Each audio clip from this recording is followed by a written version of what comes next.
سامعین محترم، انشاءاللہ حیا کے متعلق ذکر کریں گے۔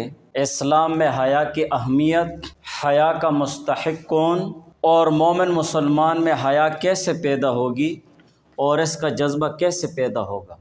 حضور نبی پاک صلی اللہ علیہ وآلہ وسلم نے دنیا میں اپنی تشریف آوری کے 2 مقاصد ذکر فرمائے ہیں، اور وہ 2 مقاصد یہ ہے۔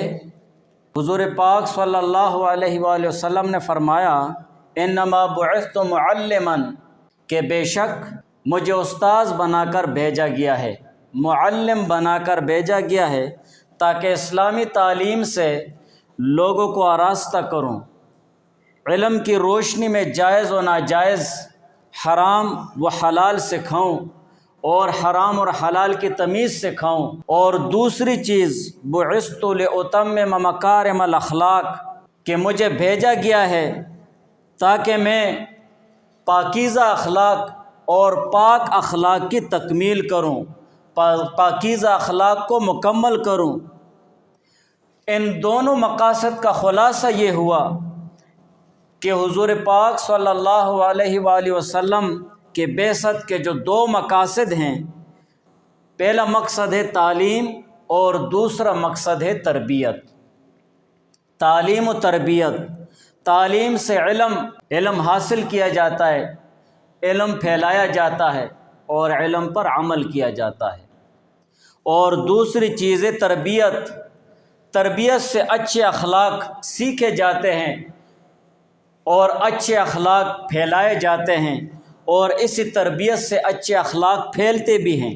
ان دونوں میں سے اگر ایک ہو اور دوسرا نہ ہو تو یہ ایک بیکار ہوتا ہے۔ کسی شخص کے پاس اگر تعلیم بہت زیادہ ہے لیکن تربیت کے حوالے سے عاری ہے تو اس کا علم وہ فائدہ نہیں دے گا، اس کی وہ تعلیم اسے فائدہ نہیں دے گی۔ اور اگر تربیت بہت اچھی ہے، اخلاق بہت اچھے ہیں لیکن علم نہیں ہے، تعلیم نہیں ہے، تو تب بھی اس کو اخلاق وہ فائدہ نہیں دیتے۔ گویا کہ ایک کامل اور اکمل مومن مسلمان میں ان دونوں چیزوں کا اعلیٰ درجے میں ہونا ضروری ہے، اور تربیت اس سے اچھے اخلاق بنتے اور پھیلتے ہیں۔ اور اسلام میں پسندیدہ اخلاق اور اچھے اخلاق کی ایک طویل فہرست ہے، جن میں صبر و شکر، صدق و امانت، خوش کلامی، نرمی، اور اسی طرح انس و محبت، زہد و قناعت، توکل و رضا، ایثار و قربانی، تواضع و خاکساری، احسان و سخاوت، رحم دلی وغیرہ شامل ہیں۔ یہ تمام اچھے اخلاق ہیں، ان کو اخلاق حسنہ کہتے ہیں۔ مگر ان تمام اخلاقیات میں شرم و حیا کی خصلت بڑی اہمیت کے حامل ہے۔ جو شرم و حیا کی صفت ہے اور شرم اور حیا کی خصلت ہے تو یہ زیادہ اہمیت کی حامل ہے کہ ایک حدیث میں حضور پاک صلی اللہ علیہ وآلہ وسلم نے ایمان و حیا کے درمیان گہرا تعلق بیان فرمایا ہے کہ حضور پاک صلی اللہ علیہ وآلہ وسلم نے ارشاد فرمایا ان الحیاء والایمان قرناء جمیعا، کہ یہ حیا اور ایمان دونوں ایک دوسرے کے ساتھ ملے ہوئے ہیں، ایک دوسرے کے ساتھ جڑے ہوئے ہیں۔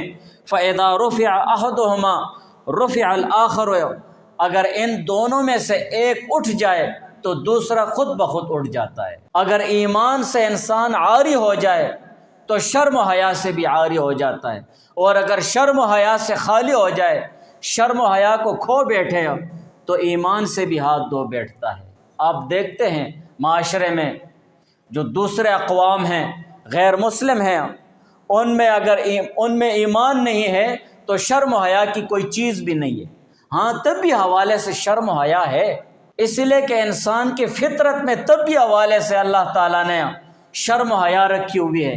کسی درجے میں ان سے شرم و حیا کا انکار نہیں کیا جا سکتا ہے، لیکن شرم و حیا کا جو اعلیٰ معیار ہے، جو اعلیٰ مقام اور درجہ ہے، وہ صرف مومن مسلمان میں پایا جاتا ہے، جو اللہ تعالیٰ کی ذات سے وہ شرم کرتا ہے اور ہر اس نازیبا کام سے، ہر اس بیہودہ حرکت سے اور فحش اور ناروا کام سے بچنے کی کوشش کرتا ہے جس کام کو کرنے سے وہ اللہ تعالیٰ کے سامنے شرمندگی محسوس کرتا ہے۔ تو شرم و حیا کا جو اعلیٰ درجہ ہے تو وہ مومن مسلمان میں موجود ہوتا ہے، اور یہی وہ شرم و حیا ہے۔ اور اسی طرح حیا انسانی فطرت و جبلت میں ایک ایسی صفت ہے، انسان کے اندر اللہ تعالیٰ نے فطرتاً یہ حیا ایک ایسی صفت رکھی ہوئی ہے جو اسے ہر برائی سے روکتی ہے۔ اگر ہم معاشرے میں کوئی برائی کرنے سے رکتے ہیں، کوئی غلط اور ناجائز کام کرنے سے پیچھے ہٹتے ہیں، تو وہ اس صفت حیا کی وجہ سے۔ جس مومن مسلمان میں اس صفت حیا جتنے درجے میں ہوگی اتنا ہی وہ گناہوں سے بچتا رہے گا، اتنا ہی وہ اللہ تعالیٰ کی نافرمانی سے بچتا رہے گا۔ اور یہی حیا والی جو صفت ہے جو اللہ تعالیٰ نے انسان کے اندر فطرتاً رکھی ہوئی ہے، تو یہ صفت ہر اچھائی کی ترغیب دیتی ہے اور ہر اچھائی پر ابھارتی بھی ہے۔ جو شرم و حیا کا پیکر ہوتا ہے، جو انسان، اس کی کوشش یہ ہوتی ہے کہ وہ ہر جگہ اچھا نظر آئے، اور ہر اچھائی پر اسے برانگیختہ کرتی ہے یہ شرم و حیا۔ اور جن لوگوں میں شرم و حیا انتہائی درجے میں ہوتی ہے وہ معاشرے میں بہت وقار اور عزت کے ساتھ جیتے ہیں، ان کو لوگ عزت کی نگاہ سے دیکھتے ہیں اور ایک مرتبے کی نگاہ سے دیکھتے ہیں۔ تو یہ شرم و حیا کی وجہ سے ہوتا ہے، اور یہ شرم اور حیا ایک ایسی آڑ ہے جس سے بہت سے مفاسد بند ہو جاتے ہیں، بہت سارے گناہوں اور بہت سارے برائیوں کا وہ سیلاب بند ہو جاتا ہے۔ گویا کہ بہت ساری برائیاں اور بہت سارے گناہوں کے سامنے ایک بند ہے جو شرم و حیا مومن مسلمان میں پائی جاتی ہے۔ اگر یہ آڑ اور یہ بند ختم ہو جائے تو پھر ان مفاسد اور ان گناہوں کے سیلاب کے سامنے کوئی بند بھی نہیں ٹھہر سکتا، کوئی بھی اس کا مقابلہ نہیں کر سکتا ہے۔ جس معاشرے میں اور جن انسانوں میں شرم و حیا کا عنصر ختم ہو جاتا ہے اور شرم و حیا جیسی صفت ختم ہو جاتی ہے، تو پھر آپ اس معاشرے میں دیکھیں کہ برائیاں کیسے ہوتی ہیں، ان کو پھر کیسے ان برائیوں سے روکو گے؟ پھر ان برائیوں اور مفاسد کے سامنے کوئی بند بھی نہیں ٹھہر سکتا۔ اسی وجہ سے آئے دن جب سے انسان اس زمین پر اللہ تعالیٰ نے بھیجا ہے، اسی وقت سے جو ایمان کے دشمن لوگ ہیں اور انسانیت کے دشمن قوتیں ہیں اور انسانیت کے دشمن وہ قومیں ہیں، تو وہ انسانیت کو تباہ کرنے کے لیے، مومن مسلمان کے ایمان کو خراب کرنے کے لیے اور مومن مسلمان کو ایمان سے خالی کرنے کے لیے اسی حیا جیسی اعلیٰ صفت کو ہدف بناتے ہیں، اسی حیا اور شرم کو وہ ہدف بناتے ہیں اور ٹارگٹ بناتے ہیں۔ اگر شرم و حیا کا یہ عنصر اس انسان سے ختم ہو جائے اور اس مومن مسلمان سے شرم و حیا کی صفت نکال دی جائے تو پھر اسے ہلاکت اور تباہی کے جس گڑھے میں پھینک دیا جائے گا۔ آج بھی ابھی تک اسی پر غیر قومیں لگی ہوئی ہیں اور دوسرے ایسے قوتیں ہیں جو انسانیت اور مومن مسلمان سے شرم و حیا کی صفت کو ختم کرنے پر تلے ہوئے کہ شرم و حیا کی صفت ان سے کیسے ختم ہوگی۔ جب بھی شرم و حیا کی صفت ختم ہو جائے گی پھر جس طرف اور جس کھڈے میں ان کو پھینکو یہ پھینک دیے جائیں گے۔ جیسے حضور پاک صلی اللہ علیہ وآلہ وسلم نے فرمایا، ان مما ادرک الناس من کلام النبوۃ الاولی اذا لم تستحی فاصنع ما شئت۔ حضور علیہ السلام نے فرمایا کہ لوگوں نے پہلے انبیاء علیہ السلام کی باتوں میں سے جو کلام پایا ہے اور جو بات پائی ہے تو وہ یہ ہے، اذا لم تستحی فاصنع ما شئت، جب تم میں حیا ہی نہ رہے، فاصنع ما شئت، جو تم کرو تو کرو۔ پھر جب حیا ہی نہ رہے تو پھر جو کرنا ہے، جو تمہارے جی میں آئے تو وہ کرتے رہو، تم پر روک ٹوک کرنے والا کوئی نہیں ہوگا۔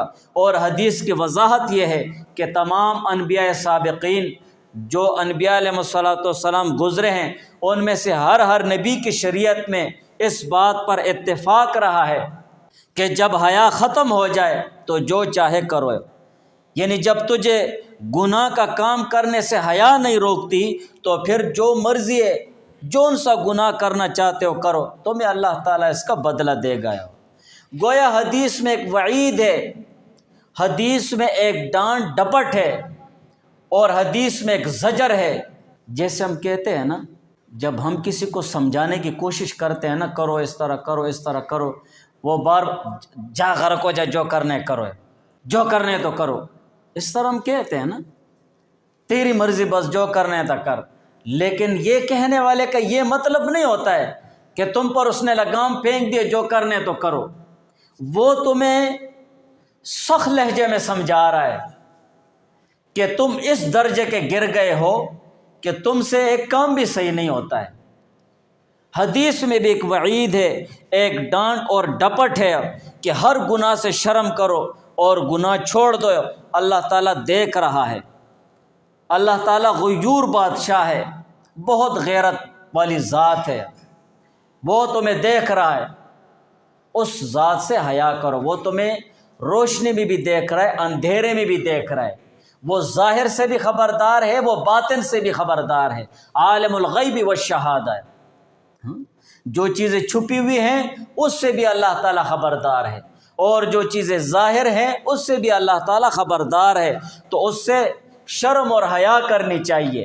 لہٰذا خلاصہ یہ ہوا کہ انسانیت کے دشمنوں کی طرف سے سب سے پہلے شرم و حیا پر وار کیا جاتا ہے۔ آپ معاشرے میں دیکھتے ہیں، دوسری قوموں کو، غیر مسلموں کو آپ دیکھتے ہیں کہ وہ کیسے انسانیت کو ٹارگٹ بنا رہے ہیں۔ آج کل کے دور میں اتنی دجالی قوتیں پیدا ہو گئی ہیں اسی شرم و حیا کو ختم کرنے کے لیے مومن مسلمان سے، کہ بے حیائی کے اڈے اور بے حیائی کے مراکز کو وجود دے دیا گیا ہے۔ اور آپ لوگ سنتے ہیں کہ عورت ذات کو ہر جگہ اس بے حیائی کو پھیلانے کے لیے اور حیا جیسے صفت کو ختم کرنے کے لیے ہر جگہ آگے کیا جاتا ہے، ہر ایک میدان میں ان کو آگے کیا جاتا ہے۔ جب حیا جیسی صفت مومن مسلمان سے ختم ہو جائے گی، یہ ایمان سے بھی عاری ہو جائے گا، پھر تو فسنا ما شئت، جو کرنے تو کرو، جس طرف اسے کھینچو تو لے، بس وہ چلا جائے گا۔ کیوں؟ بے حیائی کی لت اسے لگ جاتی ہے، شرم و حیا اس سے نکل جاتی ہے۔ آج ہمارے اس معاشرے میں دیکھو، دوسری ایسی چیزیں، کیسے عجیب عجیب چیزیں وہ پیدا کرتے ہیں، عجیب عجیب ٹیکنالوجی کو وجود دیتے ہیں۔ آپ اگر دیکھیں تو موبائل کو دیکھ لو کہ ایک ایسی جدید ٹیکنالوجی انہوں نے بنائی ہے۔ ہر ایک ٹیکنالوجی کو وجود دینے سے پہلے ان کا ایک مقصد ہوتا ہے، ضروری نہیں کہ وہ تمہیں اپنا مقصد ذکر کریں۔ تو جو دشمنان انسانیت ہے اور دشمنان اسلام ہیں، ان کا سب سے پہلا وار وہ ہوتا ہے شرم و حیا، کہ ان سے شرم و حیا ختم ہو جائے، اور جن سے مومن مسلمانوں کے دل و دماغ کو شکار بنایا جاتا ہے، جو جو چیزیں وہ وجود میں لاتے ہیں، ان چیزوں سے وہ مومن مسلمان کے دل و دماغ کو شکار بناتے ہیں اور شرم و حیا کو ختم کرتے ہیں۔ تو خلاصہ بات کہ یہ ہوا کہ ایمان اور حیا پر سب سے پہلے ڈاکہ ڈالا جاتا ہے، اور حیا اور ایمان ایک ایسی دولت ہے جس کے بارے میں حضور علیہ السلام نے فرمایا، الحیاء لا یأتی الا بخیر، وفی روایت الحیاء خیر کلہ۔ حضور علیہ السلام نے فرمایا الحیاء لا یأتی الا بخیر، کہ حیا نہیں آتی ہے مگر خیر کے ساتھ۔ مقصد حدیث کا یہ ہے کہ حیا کا خلاصہ اور حیا کا نتیجہ خیر ہی خیر ہے۔ جس میں جتنے درجے کی حیا ہوگی اتنے اس میں خیر ہوگا، اتنے اس میں خیر اور بھلائی ہوگی، اس میں، اس کی باتوں میں، اس کی چال میں، اس کے اٹھنے بیٹھنے میں، اس کی عبادت میں خیر ہی خیر ہوگا، یہ شرم و حیا کی وجہ سے۔ تو حضور علیہ السلام نے فرمایا الحیاء لا یأتی الا بخیر، کہ حیا نیکی اور بھلائی کے سوا کوئی بات نہیں پیدا کرتی ہے۔ جس میں جتنے درجے کی شرم و حیا ہوگی اتنے ہی اس میں خیر اور بھلائی ہوگی۔ اور ایک روایت میں حضور علیہ السلام نے فرمایا الحیاء خیر کلہ، حیا تو خیر ہی خیر ہے، حیا تو خیر ہی خیر ہے۔ اور اسی طرح حضور پاک صلی اللہ علیہ وسلم نے فرمایا الحیاء من الایمان، حیا ایمان سے ہے، والایمان فی الجنہ، اور حیا جنت میں ہے، یعنی اہل ایمان جنت میں ہے۔ اہل ایمان وہ جنت میں ہیں، والبذاء من الجفا والجفاء فی النار، اور یہ جو بے حیائی اور بے شرمی ہے یہ گناہ سے ہے، یہ بدی سے ہے، اور اسی طرح والجفاء فی النار، اور جو بدی اور بے شرمی والے لوگ ہوتے ہیں وہ جہنمی ہوتے ہیں۔ اور حضرت عبداللہ ابن عمر رضی اللہ تعالیٰ عنہما کی روایت ہے کہ محسن انسانیت حضرت محمد مصطفیٰ صلی اللہ علیہ وسلم نے ارشاد فرمایا کہ بے شک اللہ تعالیٰ جب کسی بندے کو ہلاک کرنے کا ارادہ فرماتا ہے تو اس سے حیا کی صفت چھین لیتا ہے۔ لے لیتا ہے نہیں، چھین لیتا ہے۔ ایک ہوتا ہے لینا اور ایک ہوتا ہے چھیننا۔ حیا کی صفت چھین لیتا ہے، اور اس کے بعد پھر جب اس سے حیا نکل جاتی ہے تو وہ خود بغض رکھنے والا اور دوسروں کی نظر میں مبغوض ہو جاتا ہے۔ پھر جب وہ بغیض و مبغوض ہو جاتا ہے، بغض رکھنے والا بے حیا ٹائپ کا انسان ہوتا ہے نا، اس کو پھر اس بات کا احساس ہی نہیں ہوتا ہے کہ میں یہ اچھا کر رہا ہوں یا برا کر رہا ہوں۔ وہ احساس ختم ہو جاتا ہے نا بے شرمی کی وجہ سے۔ جب حیا ہی چلی گئی ہے تو وہ بغض رکھنے والا ہو جاتا ہے اور مبغوض بھی ہو جاتا ہے۔ جو شخص بغض رکھتا ہے دل میں، وہ لوگوں کی نظر میں مبغوض ہو جاتا ہے کہ ایک منوس انسان ہے، ہر کسی دن اس دا پنگا ہونا ہے۔ بغض والا آدمی جو ہوتا ہے نا، اگر آپ اس سے تھوڑی سی بات کرو 20 سال بعد بھی اسے یاد ہوگی۔ مبغوض ہوتا ہے نا، تو جو اس کے ساتھ والے ہوتے ہیں نا، یہ 10 سال پہلے اس دن والے گل ہوئی تے ہون بھی دل چ رکھے گی، اس منوس آدمی ہے، مبغوض ہو جاتا ہے۔ جب وہ بغیض اور مبغوض ہوتا ہے تو اس سے امانت نکل جاتی ہے، امانت جیسی اعلیٰ صفت اس سے نکل جاتی ہے۔ جب اس سے امانت نکل جاتی ہے تو وہ خائن ہو جاتا ہے اور لوگوں کی نظر میں بددیانت ہو جاتا ہے۔ خائن خیانت کرنے والا ہوتا ہے، ہر چیز میں پھر خیانت کرتا ہے، ہر چیز میں پھر انگلی کرتا ہے، اور لوگوں کی نظروں میں بھی بددیانت ہو جاتا ہے۔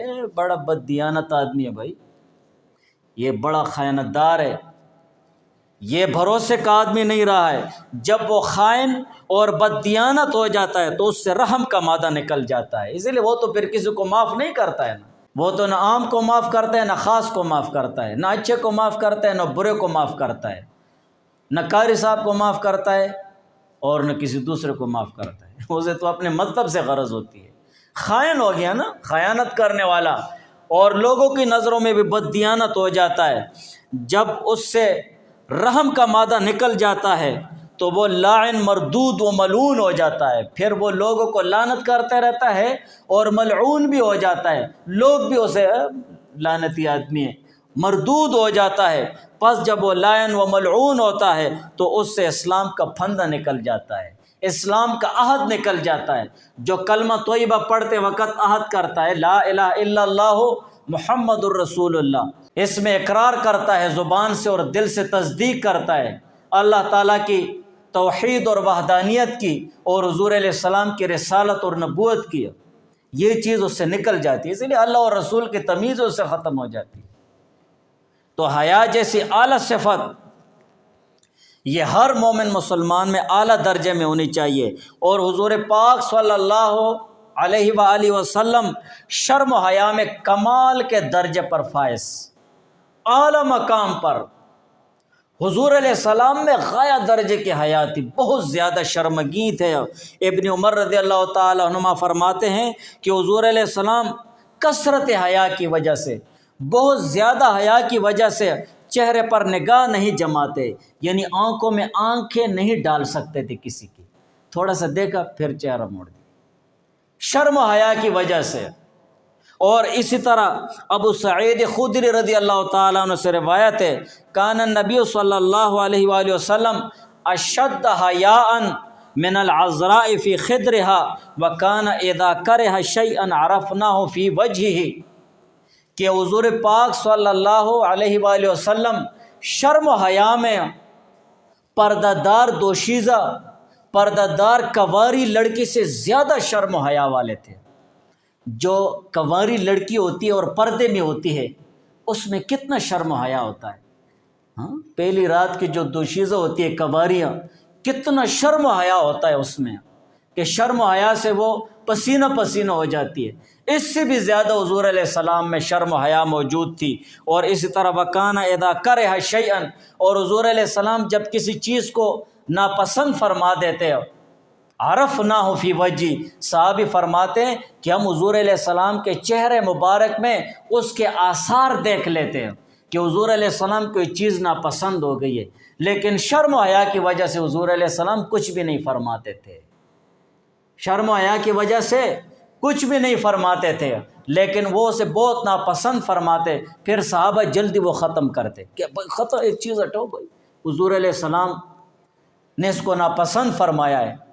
اور اسی طرح حضور علیہ السلام رفع حاجت کے لیے، قضاء حاجت کے لیے دور نکل جاتے تھے، آنکھوں سے اوجھل ہو جاتے، یہ شرم و حیا کی بنیاد پر، شرم و حیا کی بنیاد پر۔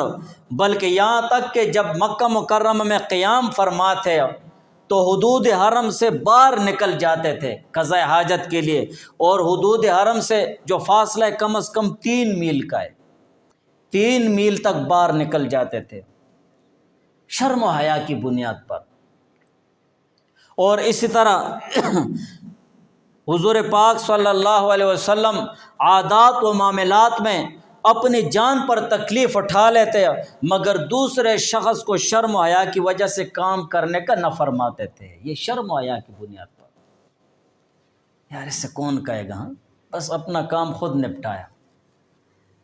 عائشہ رضی اللہ تعالی عنہا سے روایت ہے کہ حضور پاک صلی اللہ علیہ وسلم کا سطر نہ میں نے زندگی بھر دیکھا ہے اور نہ حضور علیہ السلام نے میرا سطر دیکھا ہے۔ اور میں نے آپ کو پہلے بتا دیا ہے کہ میاں بیوی ایک دوسرے کے لیے حلال ہیں، ان کا ایک دوسرے کو دیکھنا اور چھونا حلال ہے، لیکن شریعت آداب سکھاتی ہے، اخلاق سکھاتی ہے، شرم و حیا سکھاتی ہے، اور اس شرم و حیا اور آداب اور اخلاق کا اثر ہوتا ہے اولاد کے پیدا ہونے میں، اولاد کے پیدا ہونے میں اس کا اثر ہوتا ہے، اسی وجہ سے شریعت آداب سکھلاتی ہے، ورنہ یہ نہیں کہ کوئی ناجائز اور حرام ہے، لیکن شرم و حیا کی بنیاد پر۔ تو اسی وجہ سے جو دشمنان اسلام ہیں اور دوسرے ایسے غیر قومیں ہیں اور انسانیت کے دشمن ہیں، ان کا سب سے پہلا ٹارگٹ اور سب سے پہلا ہدف وہ شرم و حیا ہے کہ انسانوں سے شرم و حیا نکل جائے تو انسانیت تباہ ہو جائے گی۔ مومن مسلمان سے شرم و حیا کو نکال دو تو ان کے دل دماغ سے ایمان بھی نکل جائے گا، ان کو پھر آپ جس کھڈے میں اور جس ہلاکت میں پھینکنا چاہیں ان کو پھینک سکتے ہو، تمہیں کوئی نہیں روک سکتا ہے۔